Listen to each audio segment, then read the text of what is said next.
اچھا جی بالکل.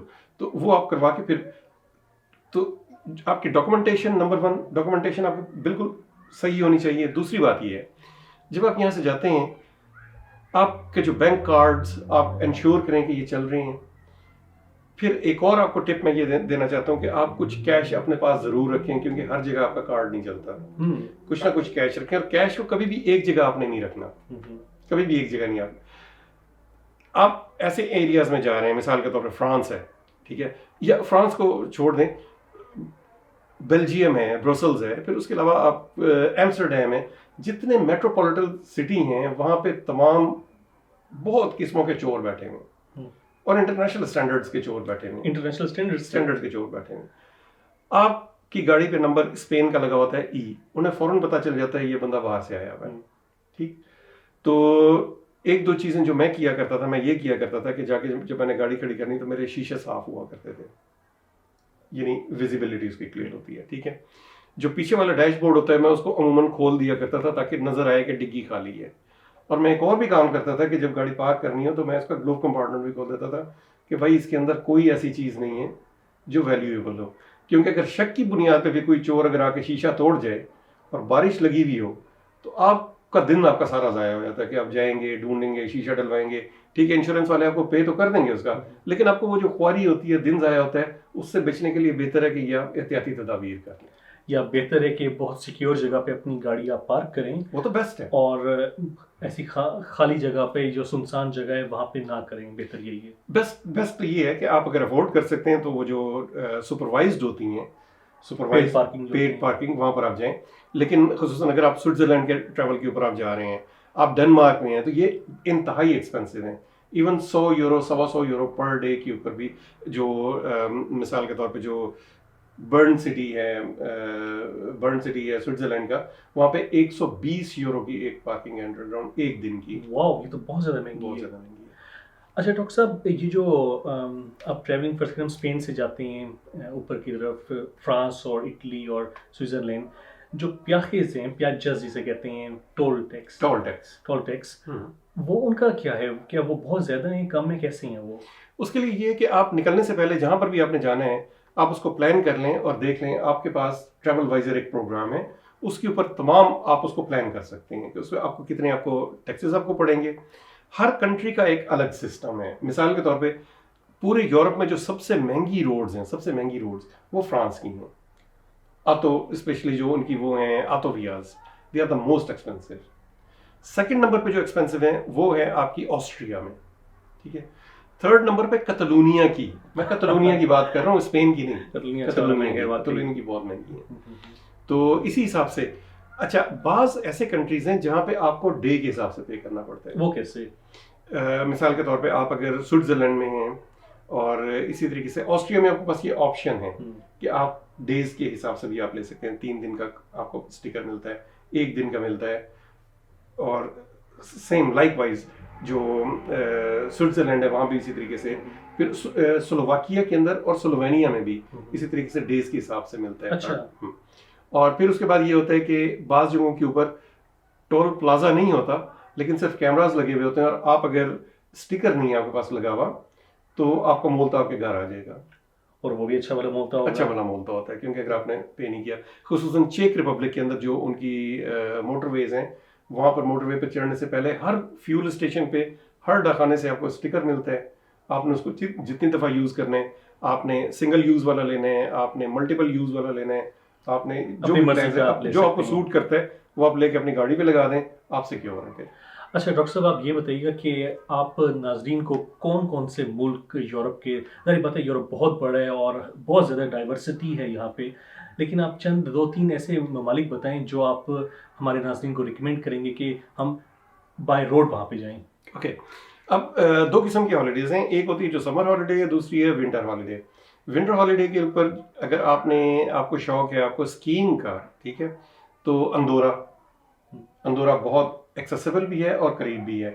اور پھر اس کے بعد اگر آپ تھوڑا اور آگے آپ جانا چاہتے ہیں, سوئٹزرلینڈ ہے جیسے, لیکن سوئٹزرلینڈ کچھ تھوڑا سا ایکسپینسو ہو جاتا ہے. اور سوئٹزرلینڈ کے علاوہ پھر آپ آسٹریا جا سکتے ہیں. آسٹریا میں کٹسبیول, جو میری فیوریٹ اسکیئنگ ریسورٹ ہے وہ کٹسبیول ہے, کٹسبیول ان آسٹریا, اور وہ ٹیرول پروونس میں. اس کے علاوہ انسبروک میں بھی ہیں، اور پھر اس کے بعد جو ہے وہ اور دیگر مقامات پر بھی ہیں. دوسری چیز ہے جو آپ اگر گرمیوں میں آپ جانا چاہتے ہیں، آپ کم سے کم ناظرین کو 3 ایسی جگہ بتائیں جو آپ بہت زیادہ آپ کو پسند آئیں اور جو ناظرین بھی جائیں تو انہیں بہت زیادہ پسند آئے. اوکے، سینک بیوٹی کے حساب سے اگر میں کہوں تو وہ ایریا جو میرا فیوریٹ ہے، ایک تو بائرن کا علاقہ جس میں سوئٹزرلینڈ، آسٹریا اور جرمنی کا کچھ علاقہ شامل ہے. بائرن کا علاقہ وہ کہلاتا ہے، اس میں پہاڑ ہیں. اس میں بیسیکلی ایڈونچرسٹ ہوں تو مجھے پہاڑ بہت پسند ہیں. دوسرا مجھے ٹاٹرا ماؤنٹینز جو ہے وہ ایکسلنٹ. وہ کہاں پہ ہیں؟ ٹاٹرا ماؤنٹینز جو ہیں یہ بھی 3 کنٹریز میں ہیں. اس میں زیادہ حصہ جو ہے وہ اس کا چیک ریپبلک میں ہے، تھوڑا سا حصہ اس کا سلوواکیا میں، اور کچھ حصہ اس کا پولینڈ میں ہے. ٹاٹرا ماؤنٹینز یہ ساؤتھ آف پولینڈ میں. وہاں پہ سینک بیوٹی از سپر. انفراسٹرکچر کا تھوڑا سا پرابلم ہے کیونکہ روڈز وغیرہ اتنی اچھی نہیں ہیں، لیکن جو ریسورٹس ہیں وہاں پہ ریسورٹس میں تمام یورپین فیسلٹیز آپ کو ملیں گی. وہاں پہ آپ کو 3 اسٹار سے 5 اسٹار ہوٹلس تک آپ کو مل جائیں گے، جس طرح کی آپ افورڈ کرنا چاہتے ہیں، جتنا آپ کا بجٹ ہے اس حساب سے آپ اس کو مینیج کر سکتے ہیں. لیکن سینک بیوٹی آپ کو جس کو ایک طریقے سے آپ کہتے ہیں کہ ورجن بیوٹی آپ کو وہاں پہ ملے گی. خصوصاً بہار کے زمانے میں اور گرمیوں کے زمانے میں جو پھولوں کی خوشبو ہے وہ، پھر وہاں پہ ان کے جو مشروبات ہیں وہ، پھر ان کے اسپیشل فوڈز ہیں وہاں پہ، کچھ ایسے فوڈ جو ہم لوگ کنزیوم کر سکتے ہیں جو ویجیٹیرین ان کے فوڈز ہیں، وہ اس طرح کے ہیں جو آپ کو باقی یورپ میں دیگر جگہوں پر آپ کو نہیں ملیں گے، ٹپیکل ہیں ان علاقوں کے. آپ کو پورے یورپ میں آپ نے 22 کنٹریز گھومی ہیں، سب سے زیادہ آپ ہاسٹائل کہاں پہ آپ نے فیل کیا اور سب سے زیادہ آپ نے ہیومینٹی کس ملک میں دیکھی؟ اس میں جہاں پہ مجھے خوف محسوس ہوا، باقاعدہ جو خوف محسوس ہوا، وہ 2 ایسے ریجنز ہیں. ایک ہے البانیہ. البانیہ میں you do not feel secure, بالکل البانیہ میں. اور دوسرا جو ہے دیٹ از رومانیہ. لیکن تمام رومانیہ نہیں. بوکارسٹ اس کو لوگ کہتے ہیں، بوکارسٹ میں. تو بوکارستی یا بوکارسٹ از اے ہاسٹائل، بہت ہاسٹائل ہے.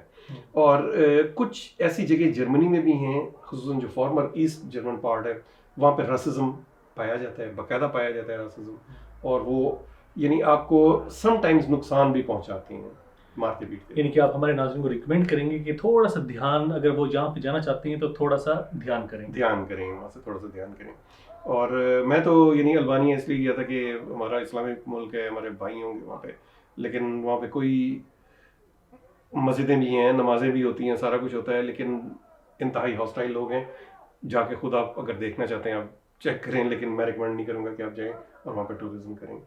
رائٹ. اور آپ کو سب سے زیادہ کن لوگوں کا اخلاق اور کلچر پسند آیا؟ میٹروپولیٹن سٹیز میں آپ کو اخلاق اور کلچر بہت زیادہ آپ کو نہیں ملے گا. آپ کو اس کے لیے اپ کنٹری ٹریول کرنا پڑے گا.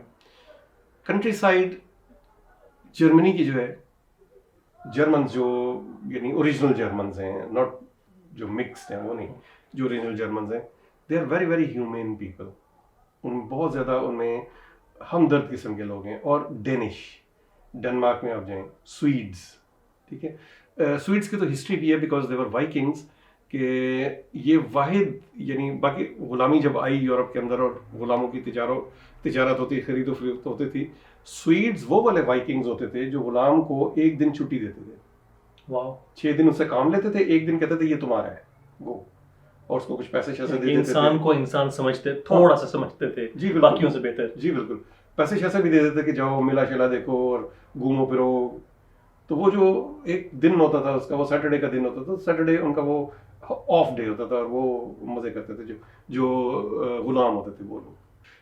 اچھے اور برے لوگ ہر جگہ ہوتے ہیں، ہم کہیں پر جنرلائز نہیں کر سکتے. لیکن ہم ریشو جب لیتے نا کہ اچھے لوگوں کی تعداد ورسز برے لوگوں کی تعداد، ٹھیک ہے، تو اس میں میں نے یہ پایا ہے کہ جنرلی زیادہ تر لوگ مجھے جو سویڈن میں وہ اچھے ملے.